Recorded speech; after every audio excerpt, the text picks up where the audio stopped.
circuit boards came in for the Gamebadge3 project from OSHpark. Yeah, so it's kind of like a little Game Boy, right? That's kind of what we're going for here. And then the header, we'll probably raise it up a bit. I tried to think of a way to do it without a header. I guess you could just direct solder it.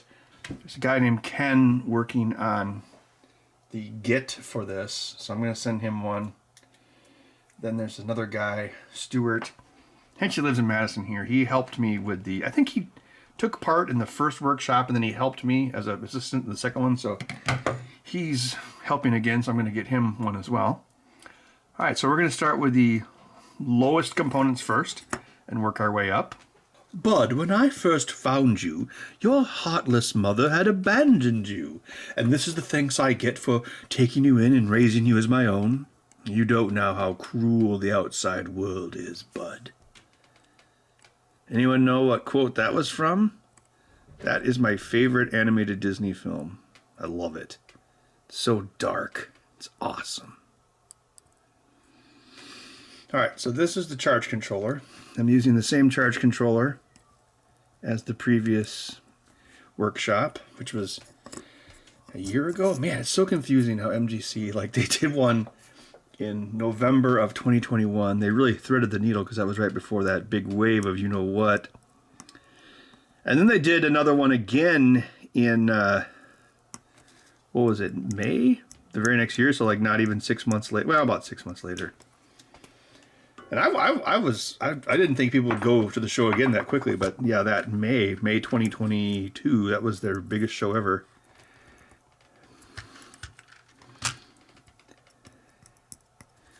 Bud is still being whiny all the time. Now may be the time for the 68,000 heart on fire to go to the local shelter and get him a brother. Cats are like DUIs, tattoos, and divorces. Nobody gets just one. Usually I have like a magnifier lens on my head for this, but since I'm filming it, I have to do it at a slightly awkward angle. And that's one of the reasons, I stopped doing the show. People always ask me, why'd you stop doing the show? It's like, I just got tired of it. Or like always having a camera stuck in my face when I did stuff.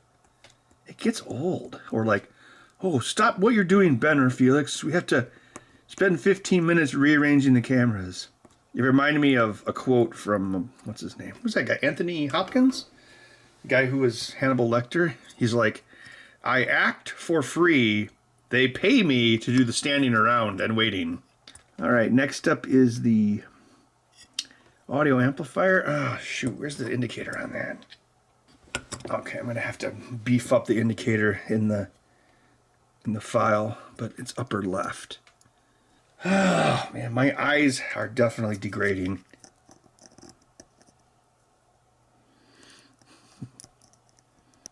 Down here, this is actually for the audio mixer. I'm trying to make it like the Nintendo. I changed the pinout somewhat, so it actually has 5 PWMs being mixed together here with these resistors. So these are capacitors to turn it into an analog signal, and then these resistors mix it, and then it goes up to the amplifier. So it's very NES-like. Well, it's not. It won't be as good as a NES.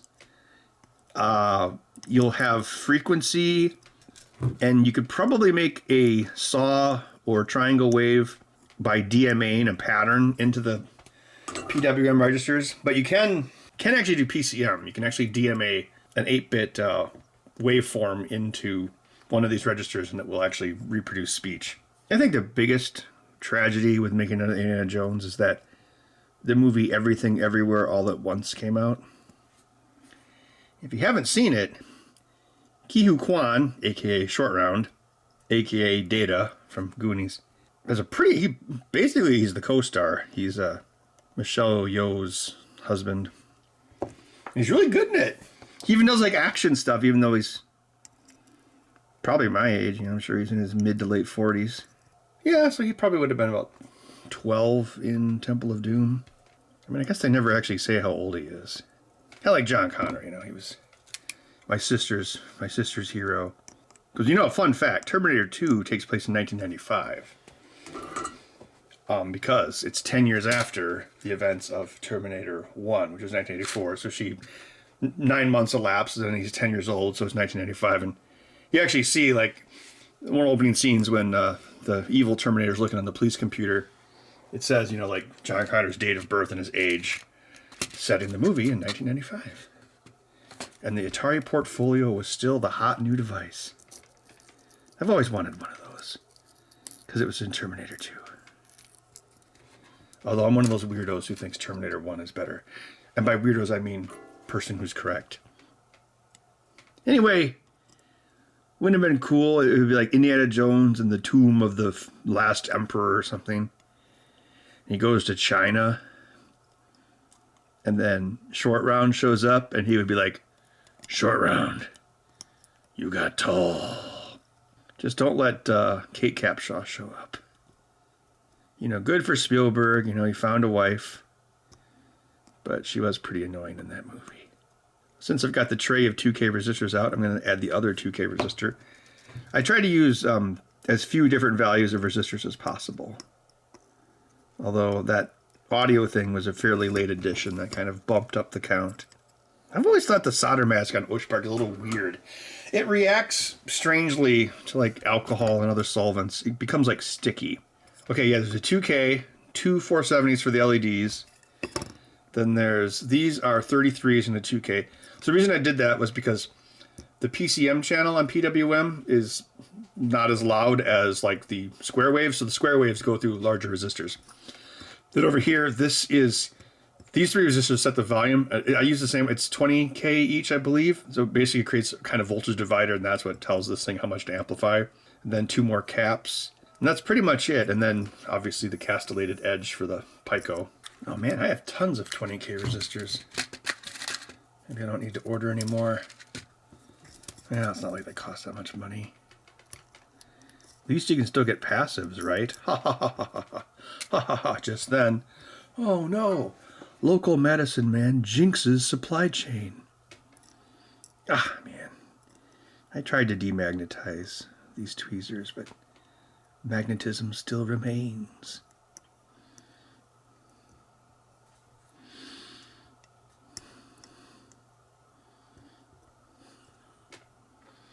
I also don't like when they go sci-fi in Indiana Jones. And some people will say, well, you know, if you're going to have this religious stuff, why not have sci-fi stuff? It's like, well, it's completely different. Unless you're doing like Chariots of the Gods kind of stuff where, you know, like, oh, Moses was following a UFO or something like that. If it's magic, then it's magic, right? And obviously that doesn't mean magic and technology can't coexist, but also he's an archaeologist. He's not an alienatologist, right? Why would an archaeologist need to examine an alien at Roswell? Now, if it was something about ancient aliens, which has been a thing far longer than that one guy in the History Channel. The ancient Sumerians found a dish-shaped object buried under the sand in Turkey. Or he would say, what would become Turkey, modern-day Turkey. Okay, 470s and then two more 1 puffers.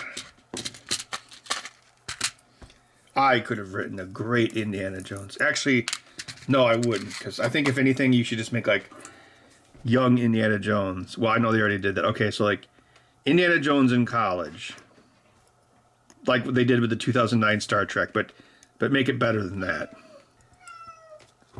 Listen to him. Leave a comment below if you know why a cat would just endlessly meow around noon. So this is called a castellated edge. They have a through hole, but they also have through hole plating on the edge. So you can mount something like this, just like that. And, you know, this is actually really common, especially with like, I probably have one over here. Yeah, here we go. Like, you'll see this a lot in electronics. Like, there'll be a castellated edge, like a Wi-Fi module added to something. I mean, this is an Xbox controller, but I hope castellated edges, you know, I don't know. This might be like the second time I've ever soldered one. Something else, I made sure that kept the number of vias to a minimum. So just in case they wouldn't contact. And then this should line up. Oh yeah, if you want the arm header, it's right there. Yeah, a piece of double-sided tape probably isn't the worst idea. Gives it a modicum of insulation, plus helps it stay in place. The surface of this tape probably has bud hair stuck on it, so 65 million years, the alien robots can clone Bud and bring him back, and then he'd come out of the vat and immediately go like, meow, meow, meow, meow, and the alien robots would be like, why did we bother? Where are the greenies? And they'll be like, greenies have been extinct for 65 million years. Guess I'll just tell people, oh yeah, just kind of stick the iron in there and then add a little solder, right?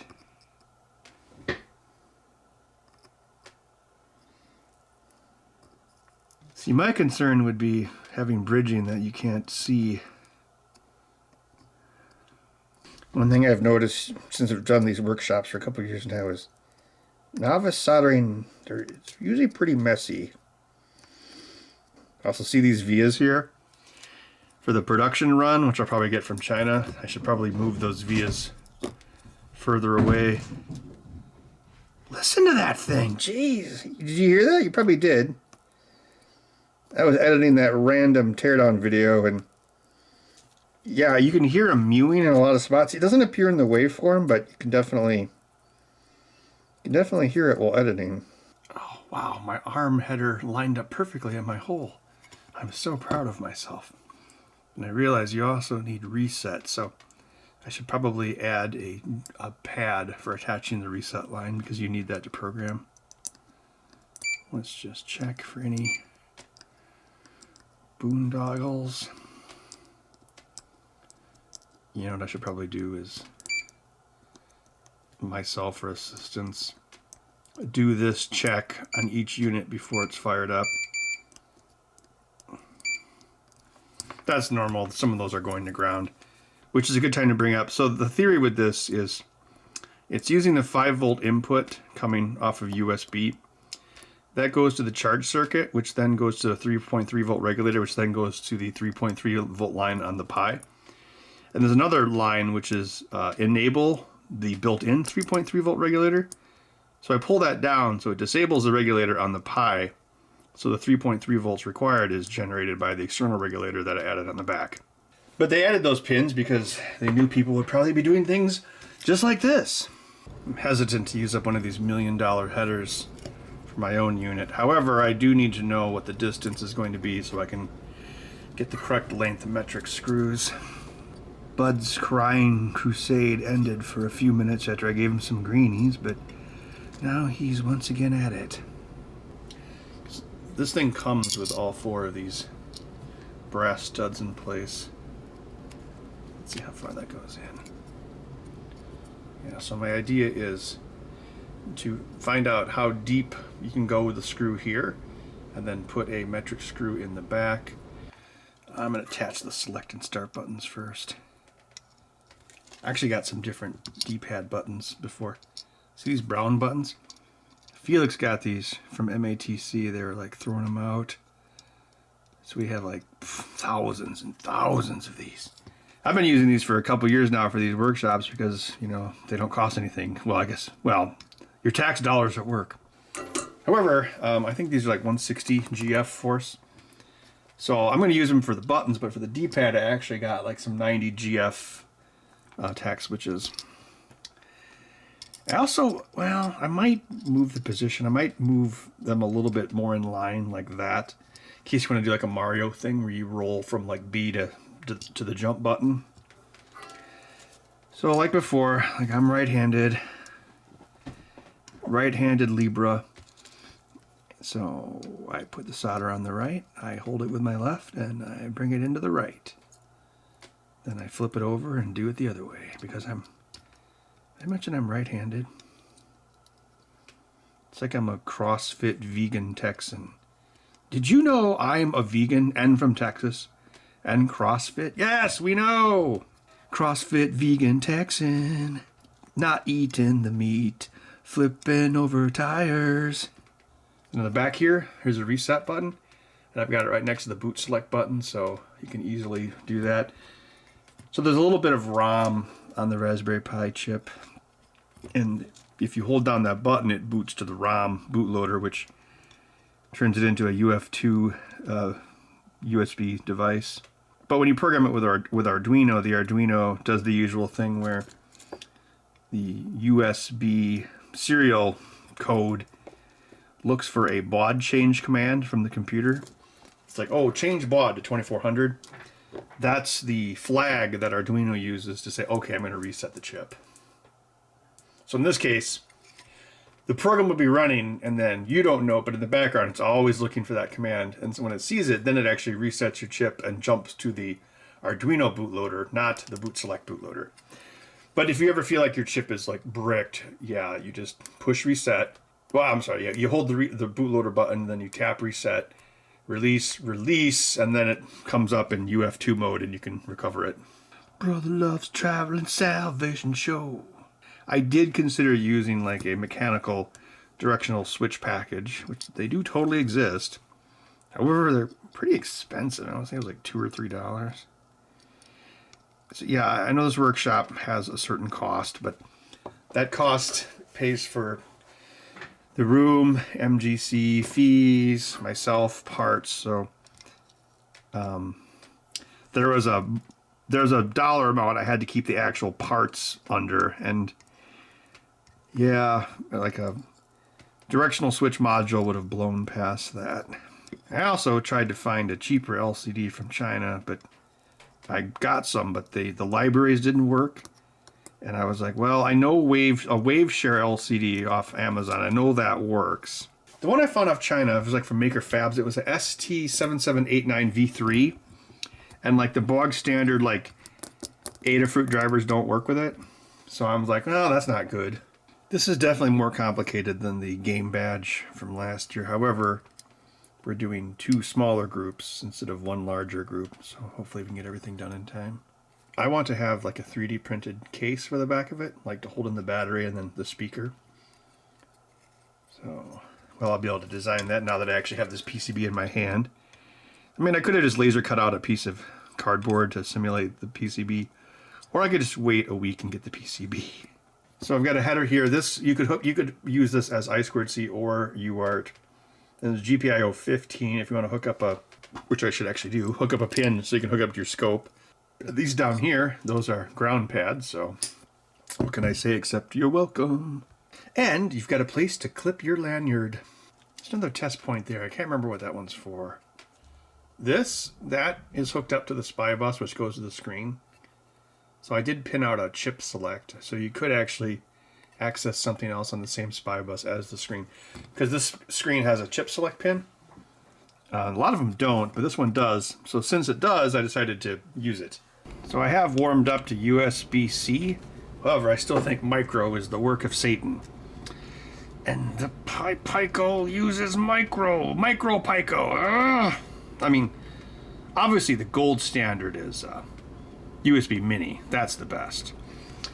And I probably should put hash marks on here for where to place the battery. See, the thing is, yeah, you have like a little 3D printed case in the back, so it'll hold the battery in place. And also, since there isn't really room for speaker on the front, I think I'm actually going to have it in the back and then put a bunch of holes in the circuit board so the sound can come through. For whatever reason, OSHpark doesn't always show all the layers of, you know, like top place, part number, blah, blah, blah. Doesn't always show up. Like the values of the resistors don't show up. I don't know why. I mean, I'm sure it's my fault. Something with Eagle.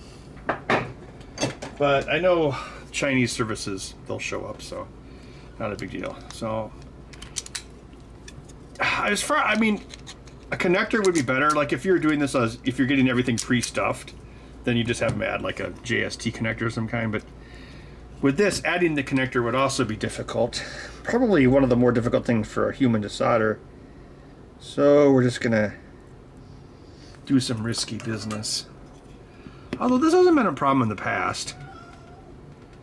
Unlike Bud. My life is so hard.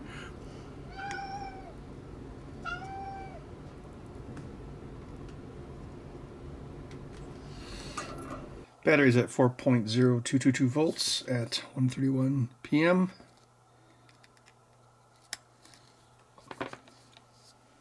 Okay, the voltage has already gone up in just 5 minutes. That's good. The regulator should also be generating a little bit of heat. I'm not the regulator, the charge controller. Well, I'm more anxious to make sure it all works. I'm going to go upstairs and flash it. And then if it works, we should be able to, like, well, you'll see.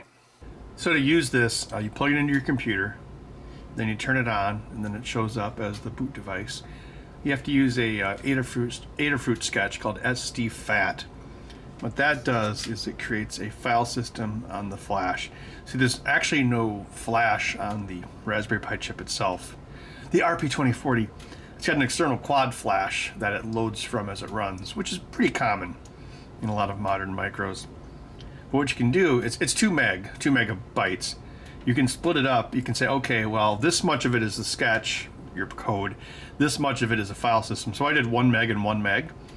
So when you mount this, it appears as a 1 megabyte thumb drive, basically.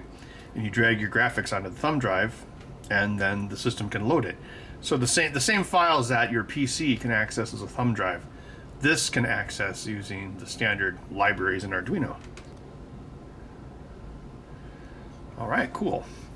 So the game I'm working on stars Bud the cat, and he's gonna find this like new yuppie apartment building that's run entirely by robots, and then his goal is to go inside and destroy everything.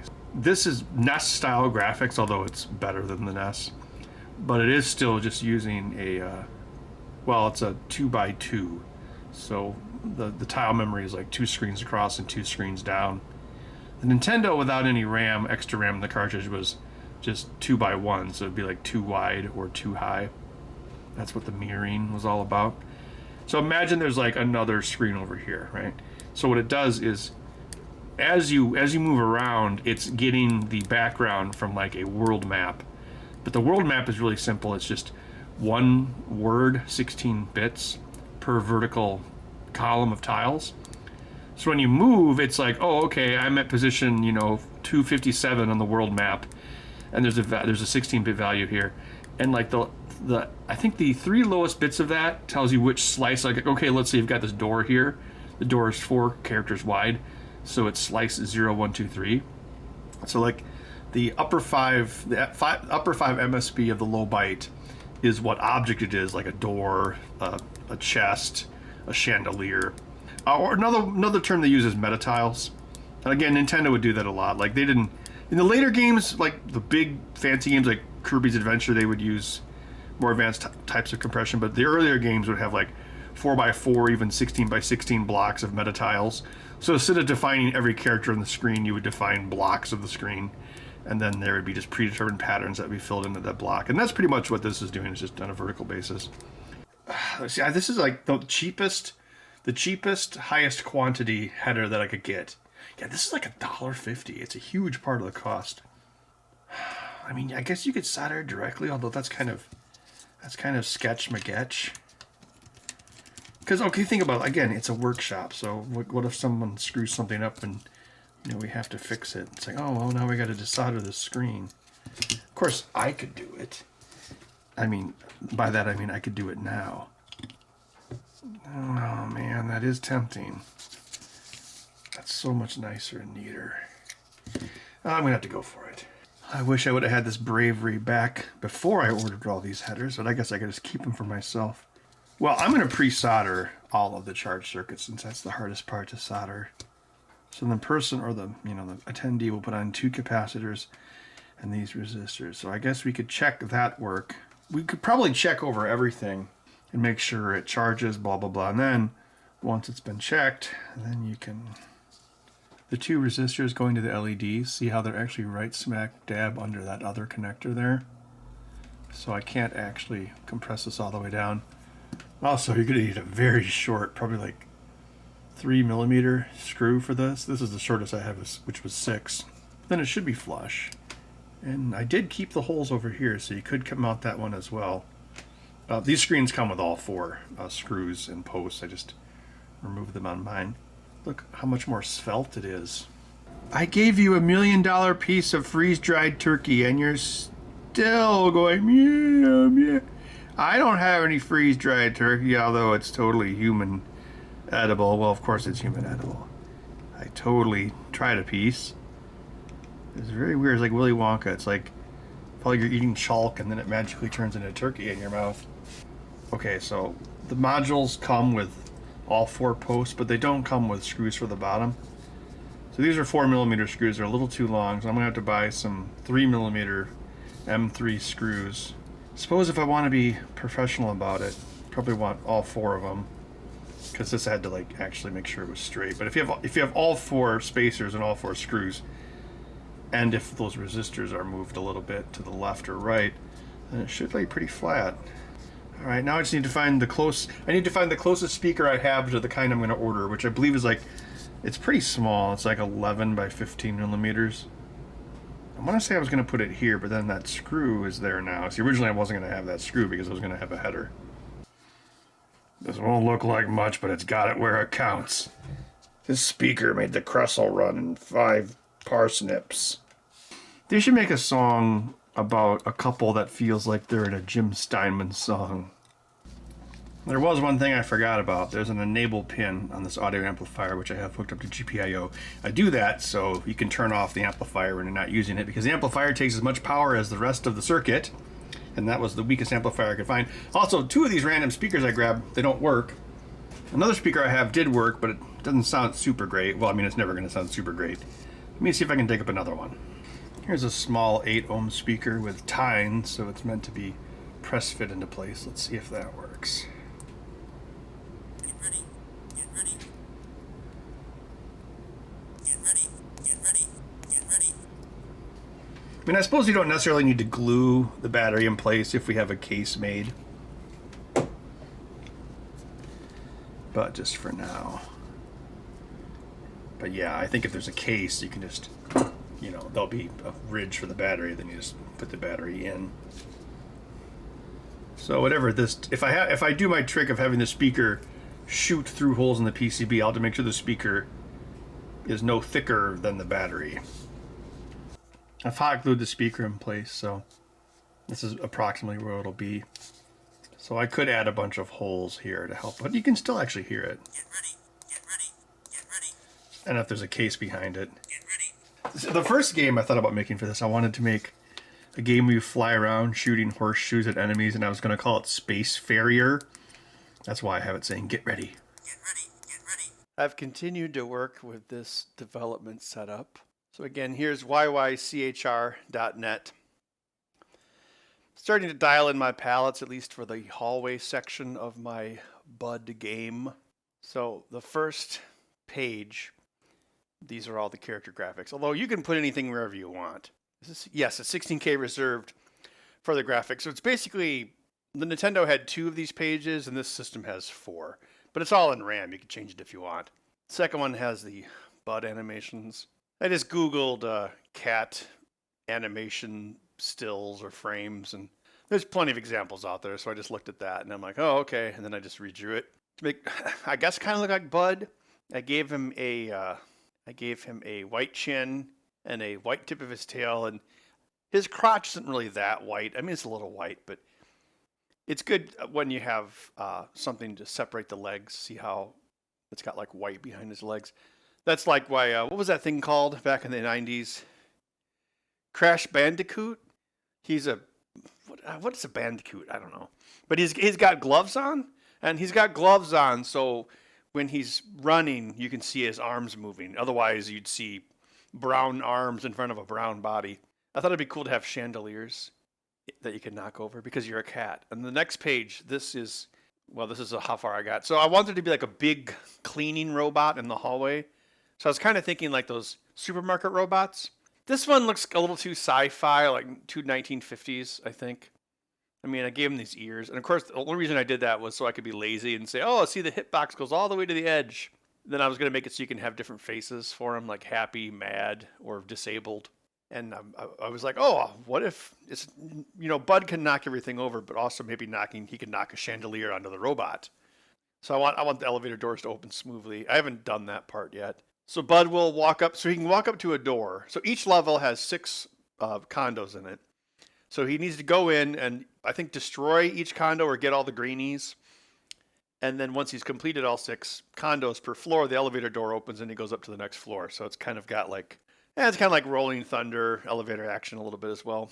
and then he's going to be chased by robots. All right, so I'm still doing all this in Notepad++.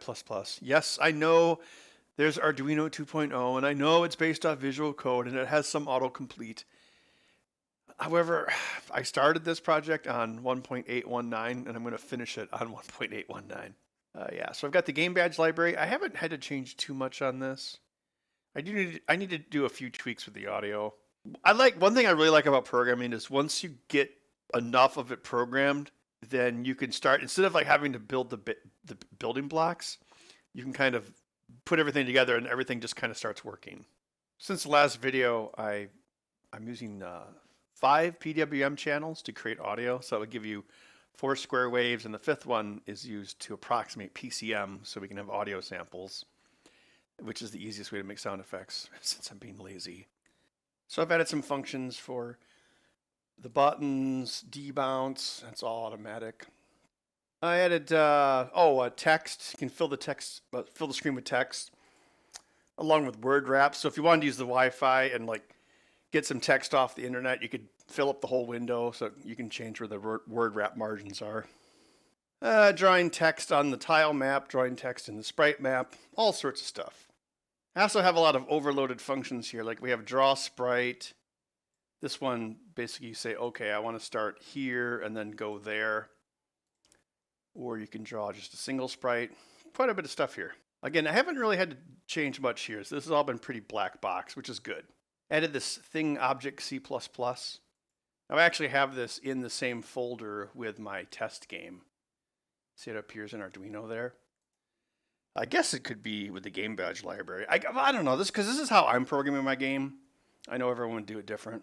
So Arduino is C++, so you have objects. So I'm going to create objects called things. And then in each one of the things, you can access hitboxes, set the position, set the size, set its position in the world. For instance, here in my main code where I'm drawing the hallway, so I draw the objects. And all the objects are drawn in strips, like vertical strips. Because remember, the world map or the tile map is only 32 by 32, so it doesn't draw the whole hallway at once. It only draws what's in the immediate scroll vicinity. Anyway, so we populate all the objects. And the objects, I should probably call it tile objects, but these are things like, well, it's pretty self-explanatory. But then I've added a bunch of things, which are things in the object file. So up here, oh, here we go. So I'm going to say there's a maximum of 64 things. Thing object, which is the file, create a thing, and then we're going to create an array of objects, so we're going to go max things. I've been doing a lot of C# programming, so I was like, oh, I'll just create a list and add to it, and Subtractor was like, nah, you shouldn't really do that on microcontroller. Although, I mean, we had a lot of RAM, but nah, I'll just have 64 objects is enough. This is where it draws Bud, and it draws him as a sprite, and then also sets his hitbox. And this is the part where I realized maybe the hitbox creation can be part of the draw sprite routine. Well, you know what? You make it work, and then you make it work well. So down here, we call thing logic every frame. We go through the max number of things. We don't do anything unless it's active. And then if it is, okay, well, there's a robot, there's a greenie to collect, and a chandelier. So the chandelier, for instance, it uses the state property. So see how we just pull that variable out of that object. We compare Bud's hitbox here. We pass that to the thing. And the thing knows how wide, the thing knows where it is in space. It knows how tall and wide it is. And if Bud goes within that frame, then it makes a hit. In this case, we change the state of the chandelier. We say that it's falling. We make a copy of which object index of chandeliers, well, just which object index is a falling chandelier, because you can only do one at a time. And then we have a second state for it, which is where it actually falls. And then when it hits the ground, we have a loud smashing sound effect. Then the robots, I'm just spawning those manually by pushing a button. They just move back and forth. They can't hurt Bud yet. However, a falling chandelier can fall on them. It just despawns them. I think in the actual game, it will like make their face scowl and they'll be deactivated for like 10 seconds or something. So I know sometimes it's like, oh, we want to see Ben type all this out. Well, sometimes Ben would prefer just to get things working and then show you what he did instead of showing you him struggling to get things working and, of course, talk about himself in the third person. So, like, once I get this hallway thing figured out, then I'll do each one of the condos, which I might generate randomly. So this is meant for a workshop at the Midwest Gaming Classic 2023, which is at the end of March, the Friday of. The afternoon class is all sold out. We still have some, I think we got about 12 spots left for the morning class. People have asked about kits. Packaging kits is a pain in the butt, and I'm too lazy to do that these days. But I do have a GitHub. You can go to repositories, and Gamebadge3 is there. And this will have all the asset files. So if you want to look at pictures of Bud or whatever, everything will be there that you need.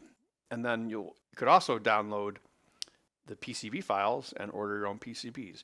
I think I'm probably going to order about 100 of these PCBs because it should be pretty cheap from China. Obviously, I'm only using up to 40 for the workshop. And whatever's left over, I'd be happy to mail those out, but I'm not going to sit there and put a bunch of parts in little plastic bags for you. I'm just being lazy. I still haven't thought of a usage for the Wi-Fi. I thought about making like a Rampage clone and then like downloading city data to like populate the cities you would destroy. Like, what's the tallest building? How many people live there? Stuff like that.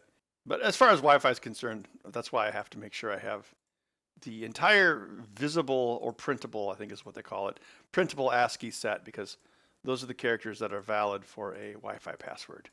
So that's ASCII 32 to 126. I believe 127 delete is not valid. So you're just going to sit here and watch me click on this, I guess. Oh, no! Yeah. I still have an X on Bud's butt. That's for just testing purposes. So there's one of the chandeliers. And then there's a greenie. The greenies actually use a different type of hitbox. They use a small hitbox. So since Bud is smaller than the chandelier, we want to see if Bud is inside the chandelier. But since the greenie is smaller than Bud, we want to see if the greenie is inside of Bud. Bud, who is scratching my chair right now. Bud is a super needy cat. He is so needy to the point where he's absolutely driven insanely mad when he hears me talking to myself, like right now.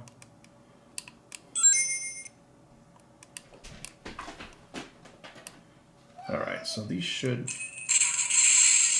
Yeah, there we go. See, Bud, it's a video game about how destructive you are. Okay, let's spawn a robot. Got him! So yeah, you're going to have to avoid robots and then you'll probably push up to go in the door. And I thought it might be kind of funny to animate Bud's butt as he walks through the door, kind of like, like Rolling Thunder or Sunset Riders.